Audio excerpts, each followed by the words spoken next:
Então, gente, na caminhada do Marcos, né? E é muito legal porque hoje, gente, hoje nós vamos falar de 11 versículos só. Porque eu acho que foi tão legal o estudo da semana passada, da semana retrasada. Ai, eu sou suspeita, porque eu tô curtindo pra caramba. Azar, tô carregando vocês junto. O que acontece aqui com Marcos? Eu estou dando o estudo de Marcos aqui às quintas, e eu comecei a dar Lucas na quarta-feira, tá? Em espanhol lá para menina. Então está sendo legal porque a gente vai comparando umas coisas, né? E é muito interessante porque quando você vê que parece que. Aí eu queria ter só um evangelho onde conta tudo. Não tem. Porque um que conta um negócio, o outro não conta. Então, acho que é por isso que eles resolveram juntar os 4 evangelhos. Eu acho que essa foi a ideia. Eu me descobri depois de muitos anos, né? Não tem um que conte tudo. Cada um conta um negócio. Então, é questão dos pormenores, né? Então, como nós estamos estudando Marcos, vai ter assuntos que no estudo de um outro livro ele vai ser mais profundo, porque o outro autor explica de uma maneira mais profunda ou de uma outra visão, tá? Então, nós vamos falar agora, nós estamos estudando de Marcos, o que é que estava acontecendo. Vamos tentar compreender o contexto. O que aconteceu? Jesus foi e teve mandou os discípulos irem pregar, vocês lembram disso? Os discípulos foram pregar e voltaram maravilhados, porque eles fizeram maravilhas. Eles expeliam demônios, eles curavam, eles voltaram maravilhados. Voltaram maravilhados. Jesus pegou eles e levou lá para o monte, começou a pregar e pega e fala assim: bom, faltou, não tinha comida, né? O primeiro Macfish da história. Se você quer ver, tem um estudo lá no canal que chama só Macfish, que a gente fala sobre isso. E aí, a gente vai bem profundo nisso. O que acontece? Os discípulos pegam, eles estavam lá e não tinha pão. Não tinha pão, não tinha comida. Os discípulos falam para Jesus, manda o povo embora. Aí Jesus começa a dar umas duras neles. Então, uma coisa é você pegar os textos separados. Quando você ajunta, você vai entender tudo. Eles foram e fizeram milagres. Voltaram e eles tinham uma necessidade física material das pessoas. E eles, quando eles estavam tão ainda se achando popstar, porque as pessoas iam atrás deles, né? Porque viram que eles faziam as curas, expeliam demônios, não sei o quê. Quando chegaram aqui, precisava dar comida. E eles falaram para Jesus: manda o povo embora, porque não tem para comprar comida. E Jesus falou: resolve o problema vocês. Eu vejo Jesus falando assim: ô bando de cabeção, ir lá, fazer o pau que vocês queriam, resolver o problema do povo aqui, da fome, vocês não querem. Aí Jesus pegou, multiplicou os pães, ainda sobraram quanto? 12 cestos, sabe por quê? Para cada um carregar um cesto cheio de pão para ver o tamanho da fé. Jesus ainda estava treinando com eles. Então, você vê que o ensinamento não são assim, aí foram para tal, teve outra lição. Não. Então, eles foram, eles fizeram sinais e maravilhas e tiveram essa situação que era para quê? Para Jesus. Jesus estava falando para eles: você pode fazer os sinais de maravilha, mas você não pode esquecer a parte das obras. Porque é muito fácil chegar a minha vizinha para mim e falar assim: ai, Cátia, estou com uma necessidade, babá. E você fala: ok, vou orar por você, mas espera aí um pouquinho, depois que eu voltar, que eu vou comprar uma sandália nova. Entendeu? Você vai dizer: você não tem coragem de fazer isso? A gente faz. A gente vê a necessidade de uma pessoa, a gente fala que vai orar, ora por ela, mas você já falou para pensar que às vezes Deus vai usar você para responder a oração dela, por isso que ela foi para você? Então, são umas coisas, e foi tudo isso que nós falamos semana passada, que era a segunda lição que Jesus estava dando depois que eles voltaram lá dos sinais e maravilhas, certo? Aí Jesus pegou, compeliu a pergunta primeira, que nós estamos dando Marcos 6. Então, diz o seguinte, a pergunta primeira, Jesus foi com eles? Porque aí diz assim, Jesus compeliu, o que é compeliu? Ele mandou, não é mandar, ele sugeriu forte, ele incentivou, mandou que eles embarcassem e foram adiante para o outro lado do mar, né, gente? Lógico, ele mandou no barco, então aqui não fala que é o mar, mas você já sabe que é mar, tá? Para o outro lado, enquanto ele despedia a multidão. Jesus botou os 12 no barco e falou: vai embora, go home, go home. E ele ficou. Então, eu pergunto para vocês, por que vocês acham que Jesus não foi com eles? Por que Jesus não foi? Jesus sabia o que ia acontecer, não sabia? Ia ter a segunda parte da lição. Olha, eles vieram maravilhados, aí Jesus pegou, acho que vieram todos inflamadinhos. Jesus, agora eu vou ensinar para vocês o que é ser um apóstolo mesmo, o que é ser um discípulo. O que ele fez? Alguém que já aprendeu a andar de bicicleta? Eu já. Como que é? Você sobe na bicicleta, aí o pai vai correndo atrás, segurando a bicicleta, de duas rodas, lógico, você não é mais criança, ele quer que você cresça, você vai correndo atrás. Aí tem hora que você vai. Aí você vai, quando você olha para trás, o pai ficou lá na esquina e você foi sozinho. Aí que você cai, né? Quer dizer, quando você estava sozinho sem saber, você estava todo. Quando você descobre que está sozinho, por quê? O pai ensina assim. Tem um tipo de passarinho aí que a mãe ensina a voar jogando do ninho. Ela pega o filhotinho que sai, ela joga o filhote do ninho. E a gente cuidando dos princesos, né? Querendo dar caminho de almofada de cetim, né? E Jesus não foi com eles, porque Jesus sabia o que ia acontecer e queria ensinar eles mais uma coisa. Jesus tinha 3 anos para ensinar esses caras a fazer um trabalho tão perfeito que durasse até hoje. Então, não foi fácil, foi treinamento intensivo. Então, Jesus não foi com eles, porque eles tinham que passar por essa experiência sozinhos. Então, pergunta 2. O que ele foi fazer enquanto eles iam no barco? Tendo despedido, subiu no monte para orar. Gente, eu fico pensando a oração de Jesus, porque Jesus, ele é o Pai, o Filho, o Espírito Santo, é a Trindade, ele faz parte, tá? Ok, 3 em 1, beleza, tudo isso a gente sabe.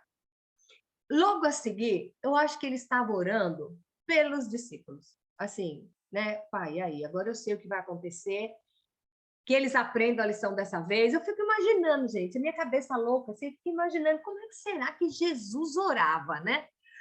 E aí Jesus foi orar. Jesus mandou eles no barco e Jesus subiu para orar. E aconteceu que, ao cair da tarde, o barco estava no meio do mar e Jesus sozinho em terra. E eles estavam com dificuldade em remar, porque o vento era contrário. Você já tentou botar alguma coisa com o vento? Eu sou de outra geração. Eu lembro que minha mãe estendia lençol no varal. Tinha um varal e tinha um bambu que encaixava assim. Gente, quando estava ventando, ninguém merece. Aqueles lençol voando, molhado, batendo na cara da gente, né? Era o vento.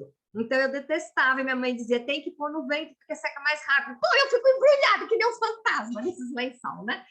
Então, eu lembro disso. Toda vez que eu ouço falar em vento contrário, eu lembro da minha mãe brigando com os lençóis do varal. E aí eu te digo, veio a dificuldade. Nós já estudamos em outro livro que quando Jesus estava no barco, veio a tempestade. Então eu pergunto, com Jesus no barco, vem a tempestade? Vem. E aqui, Jesus não estava com eles, mas Jesus estava olhando. E veio o vento contrário? Veio. Então, quem prometeu para você que a sua vida de caminhar com Cristo ia ser mar de rosa, esquece, mentira, tá? E aí o vento era contrário e eles estavam com dificuldade para remar. Isso foi na 4ª vigília da noite. Você sabe o que é a 4ª vigília da noite? Vamos lá ver. O calendário do judeu. A primeira vigília é das 6 às 9 da noite, tá? A segunda vigília é das 9 à meia-noite. A terceira vigília é das 3 às 6. Não, a terceira é da meia-noite às 3. E a quarta é das 3 às 6. Gente, já estava de madrugada. Eles foram à tarde. Pensa o tempo que eles ficaram nesse barco. Eles ficaram à tarde e a noite inteira, tá? E vendo a dificuldade de remar, porque o vento era contrário, por volta da 4ª vigília da noite, veio ter com eles. Jesus estava sozinho lá, só vendo eles, vendo o que eles iam fazer. Jesus estava olhando. Às vezes você está numa luta sozinho, pensa que você está sozinho.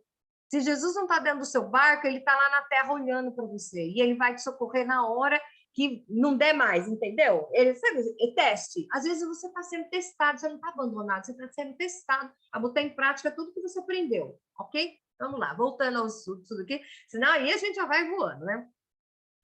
E na 4ª vigília da noite veio ter com eles andando sobre o mar e queria tomar-lhes a dianteira. Jesus viu que essas crianças não dão jeito, eu vou lá. Foi andando sobre as águas, todo mundo conhece essa história. Então, a atitude de Jesus é sempre estar nos observando e vem ao nosso socorro imediatamente. Você tem dúvida disso? Jesus nunca chega atrasado, tá? Às vezes está no limite, mas não é atrasado, é o tempo dele. Às vezes é para ver até onde você consegue fazer. Tá? Sabe testar o limite mesmo? Da próxima vez o seu limite vai ser maior. E Jesus veio. Então, a pergunta 4 diz assim, de acordo com o horário, em média, quanto tempo eles ficaram sozinhos no barco? Eles ficaram desde o cair da tarde até a quarta vigília. Então, eles ficaram a tarde toda e a noite toda, que a quarta vigília é das 3 às 6 da madrugada. E Jesus foi socorrê-lo andando. Agora vem uma parte que eu acho o máximo. Tinha mulher no barco? Não. Estavam só os 12. Tinha criança no barco? Não. Tinha adolescente no barco? Não. Tinha essas pessoas que estavam lá, conheciam os milagres de Jesus? Sim. Conheciam ele? Sim, conheciam. Quando Jesus começou a vir, eles começaram a pensar que era fantasma e começaram a gritar. Vocês imaginam um barco cheio de homem gritando: ai, meu Deus, fantasma, fantasma, socorro! Tudo bando de marmanjo, com medo de fantasma. Tudo bem que naquela época eles tinham medo de fantasma mesmo. Mas veja bem, com medo de fantasma. Então eu te digo uma coisa. Eles estavam convivendo com Jesus há quanto tempo que não identificaram, pensaram que era fantasma. E muitas vezes o nosso relacionamento com Cristo é tão superficial que se está em outro ambiente, enquanto você está lendo da igreja, está tudo bem, ok. Saiu do ambiente, você não reconhece mais, você acha que é fantasma as coisas que acontecem. Porque nós não temos intimidade. Gente, nós nunca...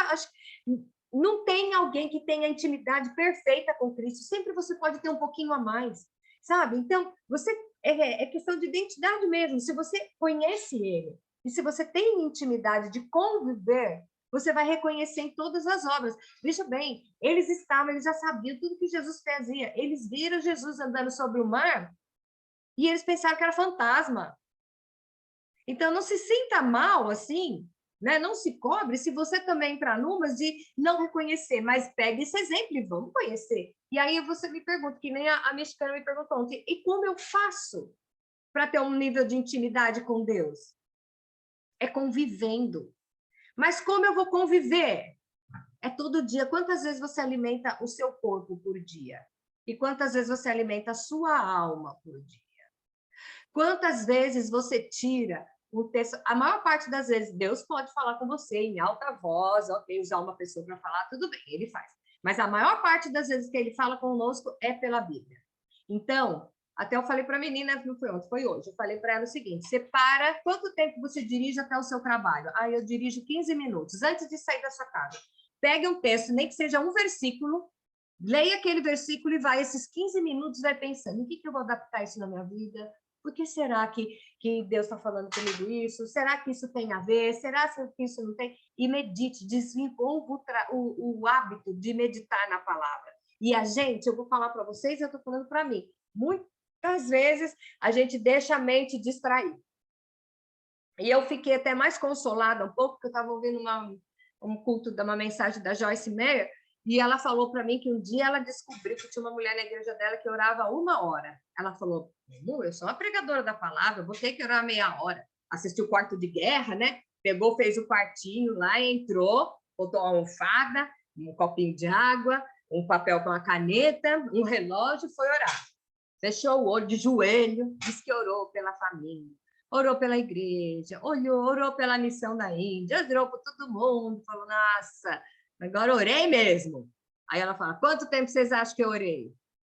Não deu nem 5 minutos, tá? Então, é assim, ela falou, a gente não tem o hábito do hábito. E aí eu fiquei mais confortável, porque realmente, assim, eu oro o dia inteiro, eu fico orando o dia inteiro, sabe? Tipo, manda Messenger, né? O dia inteiro eu tô. Então, aí ela também faz isso também. Então, não sou, se tá errado, estamos duas, né?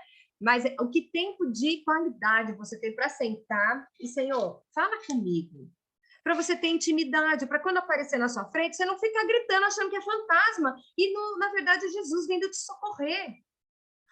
Aí você quer milagre. Milagre é tudo aquilo que não é no natural. O que é natural não é milagre, é consequência de alguma coisa que você vai fazer.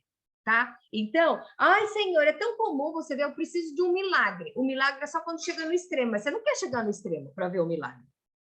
Você que não quer chegar ao ponto de ter que ver Jesus entrar, vir andando em cima da água para poder te salvar. Você não quer chegar nessa circunstância. Vamos ser coerentes com o que a gente está pensando. Não, mas eu estou numa situação difícil que hoje só um milagre. Já tentei de tudo, Deus, agora é só orar. O cabeção, por que não vai primeiro? Ora primeiro, né? E quando você tem uma intimidade com ele, você vai reconhecendo o agir dele, você vai vendo como que ele começa. Então, vamos parar de identificar Jesus como fantasmas na nossa vida, porque nós estamos vendo Jesus como um vulto. Então, eu pergunto nessa questão de intimidade, vamos supor, né? Eu conheço o meu marido numa festa, alguém me fala que ele é legal. Aí eu fico sabendo que ele é legal. Aí um dia eu vejo numa festa, eu conheço? Não. Eu vou conhecer quando eu estiver namorando? Não. Não. Você vai conhecendo quando? Quanto mais você convive, você vai conhecendo. Eu tenho certeza que todas nós ainda estamos descobrindo coisas dos nossos maridos. Até hoje. Porque você está convivendo com ele. Coisa que você não sabia no primeiro dia. Então, por isso que é bonitinho você ver veinho, né? Que um completa a frase do outro. Não é bonitinho isso? Você pode ver que os velhinhos que ficam muito tempo casados, eles são até a cara parecida. Isso é uma questão de cumplicidade. Conviveram juntos muitos anos. Você anda convivendo ou você é apenas um crente de carteirinha? Ah, eu ponho umas músicas gospel aí para mim, tá bom. Ok, eu não estou falando que você vai para o inferno, não estou falando de ser inferno aqui, nós estamos falando de andar em vitória. Qual é o estilo de vida que você quer ter? É o nível de relacionamento que você vai ter com Cristo. E nós não estamos falando de qualquer Zé Mané, não. Nós estamos falando dos 12 apóstolos que já tinham feito sinais de maravilha. E não entendiam que você tem que fazer os sinais, mas você tem que dar comida para o povo. E não entendia que quando você está sozinho, ele vai te socorrer. Então, esses discípulos precisavam aprender a ter confiança, aumentar a fé deles e conhecer. E aí, vamos lá. E aí, os homens vieram gritando, e Jesus, eles ficaram todos aterrados. E Jesus falou: tem de bom ânimo, sou eu, não tem mais. Gente, precisou chegar a esse ponto para eles pararem de gritar. E como que Jesus fez o vento parar? Ó, que legal. Pergunta 8, versículo 51. E subiu para o barco para estar com eles, e o vento cessou e ficaram entre si atônitos. O que Jesus fez para o vento parar? Nada. Ele apenas entrou, porque Jesus é a paz. Jesus é a luz. Quando Jesus entra na sua vida, vem a paz. O vento contrário cessa. Aqui Jesus não falou nada, eu estou repetindo o texto. E subiu para o barco para estar com eles, e o vento cessou. E aí eles ficaram atônitos, né, gente? Peraí, gente, né? Vamos aprender. Então, o Jesus fez o quê? Nada. Apenas a presença de Jesus acalma o ambiente. Sabe por quê? Porque você se sente seguro. Você se sente confiante quando você confia naquele que está... você fica em paz quando você confia naquele que está cuidando de você. Mas será que nós entregamos a nossa vida para ele cuidar? Né? E por que eles ficaram desesperados? Vamos lá ver, versículo 22. Não haviam compreendido o milagre dos pães, antes o seu coração estava endurecido. Eles ainda não tinham entendido a história dos pães.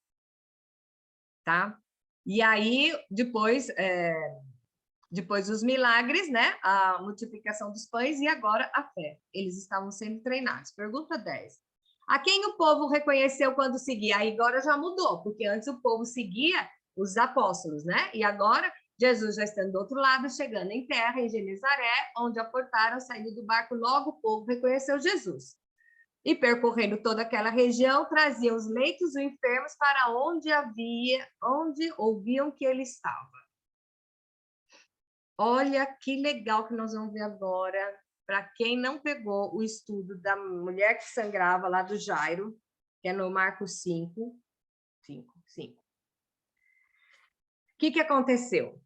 Aí eles chegaram do outro lado, passou a chuvinha, já estava de manhã, as pessoas viram Jesus e começaram a trazer os enfermos para onde ele estava. E olha o que operava as curas daquele povo. Versículo 56. Onde quer que ele entrasse nas aldeias, cidades ou campos, punham os enfermos nas praças, rogando-lhes que os deixasse tocar ao menos na orla de sua veste. Quantos a tocavam saíam curados. O que é que fez essa cura nesse povo? Você leu o texto de novo? Não foi Jesus.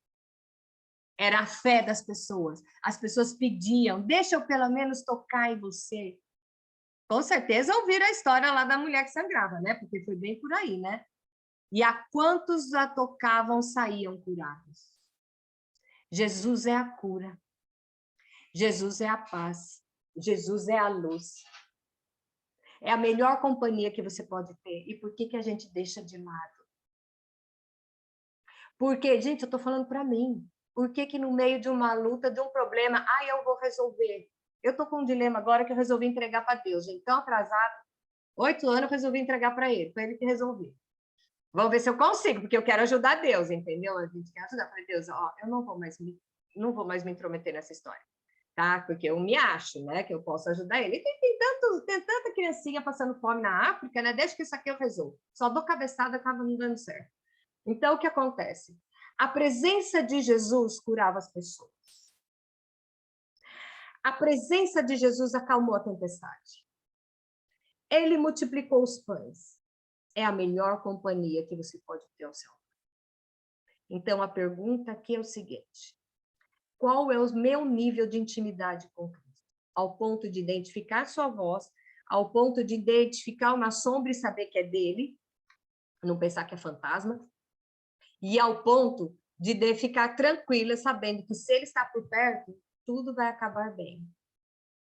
Qual é o nosso nível de fé? Não estou falando de salvação de novo. Salvação é se você encontrou com Cristo, entregou sua vida para ele, aceitou ele como único intercessor pelos seus pecados, você é salvo. Ponto.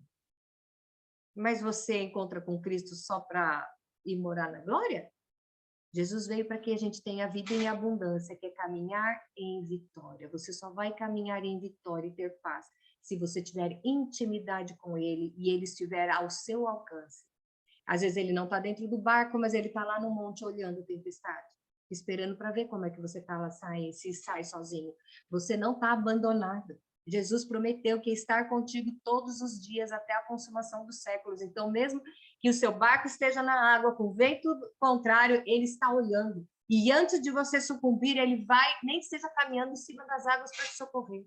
Não se desespere jamais. Jamais. Não, quando você tem uma fé, a fé é a certeza daquilo que você não vê. É o impossível mesmo. A fé vai agir no impossível. Qual é a situação que apenas a presença de Jesus já ia acalmar a situação? A presença dele dentro do seu barco já ia resolver. Qual é o nível de fé que você tem, que você saiba que se você somente tocar na orla da roupa dele, você vai ser curado? Aqui, gente, Jesus não cuspiu no chão, Jesus não pôs a mão, Jesus não benzeu, Jesus não fez nada. Do mesmo modo que ele curou a mulher do fluxo de sangue, saiu o poder dele, porque ele é a cura. Todas as vezes que ele curou, foi de acordo com a fé das pessoas. Ele falou para Jairo, não temas, crê somente. Como crê somente? A filha morreu. E ele falou, creia. Porque crer é exatamente no impossível, no que você não está vendo. Agora, é muito fácil eu acreditar nesse mouse, porque eu estou vendo que ele é azul. Agora, eu acredito que aqui tem um mouse? Não, porque não tem. E vai que tem. Fé é a certeza das coisas que se esperam e a convicção daquilo que não se vê. Isso é que é fé. Fé não é simplesmente acreditar. Não é desejar. Fé é crer com esperança, tá? Fé é crer com esperança no impossível. Eu não sei qual é o impossível da sua vida, eu sei qual que é o meu. Mesmo que Jesus não esteja dentro do barco dormindo lá embaixo, mesmo que ele esteja lá no topo da montanha só me olhando, ele está me olhando. Ele está me olhando. Ele disse que está aí, ele está falando, ai, como é idiota, por que está desesperado? No fim, tudo vai dar certo. E a gente fica envolvido com as situações daqui, a gente esquece que nós temos um pai que está conosco e olhando. Então, eu desafio eu e vocês hoje a pensar uma área da sua vida. Qual é a área da minha vida que eu preciso de Jesus lá dentro? Ai, mas ele está tão longe lá, ele não pode entrar. Jesus não pode entrar no meu casamento? Pode. Jesus não pode entrar no meu trabalho? Pode. Jesus não pode entrar na minha família? Pode. Jesus não pode entrar nos meus pensamentos? Pode. Jesus não pode entrar nas minhas emoções? Pode. Jesus pode entrar nas suas células. Jesus pode entrar em qualquer situação a partir do momento que você permita que. Vamos deixar o ativismo de lado, o evangeliquez de lado, os blá blá blá, aquelas frases pré-fabricadas que a gente sabe que decora de frase de música gospel e sai falando por aí. Vamos parar de ter uma vida superficial e vamos aprender a caminhar em vitória. Caminhar em vitória, você sabendo que aquele que não poupou o seu próprio filho, antes entregou ele na cruz, não é capaz de fazer muito mais coisas. Paulo fala isso. Deus não está brincando de Lego com você. Você é filho amado, ele comprou você pelo sangue do filho dele. Então, vamos pensar nisso, você não está sozinho. Não está sozinho. Coloque Jesus dentro da sua vida e não fique só satisfeita com os milagrinhos que de repente aconteceram lá, porque é um treinamento que nós estamos. Nós estamos num treinamento constante. Eu não vou falar de oferta agora, nem de ajudar de cesta básica, nós falamos semana passada. Eu vou falar agora de mesmo que Jesus não está dentro do seu barco, ele está olhando, você está sobre os olhos dele. Ele está cuidando de você. Deus não perde você de vista. Você não vai afundar. Seu barco não vai virar. Na hora do momento que achar que você não dá conta, ele vai entrar e vai resolver. É nisso que eu acredito e é isso que eu me alimento todos os dias, porque a palavra do Senhor é viva e eficaz. E, de novo, eu vou ler o último versículo, que é o versículo 56, que é para você saber o que é que cura. Onde quer que ele entrasse nas aldeias, cidades ou campos, punha os enfermos nas praças, rogando-lhe que os deixasse tocar ao menos na orla de sua veste, e quantos os tocavam saíam curados. Toque a Jesus para você ter a cura na sua vida, no seu corpo, na sua família, nos seus relacionamentos, nas suas finanças. Eu creio nesse Jesus, num Jesus atuante, que não está lá no céu, sentado lá no trono, cheio de almofada de cetim. Não, eu creio num Jesus que ele está no topo do monte, olhando para o meu barquinho e falando, vai, filho, vai, você consegue. Vai, você consegue. A hora que não der, pode deixar que aí eu vou, eu tomo as redes. Então, entrega o teu caminho ao Senhor, confia nele e creia que tudo mais ele fará. Amém. Semana que vem tem mais.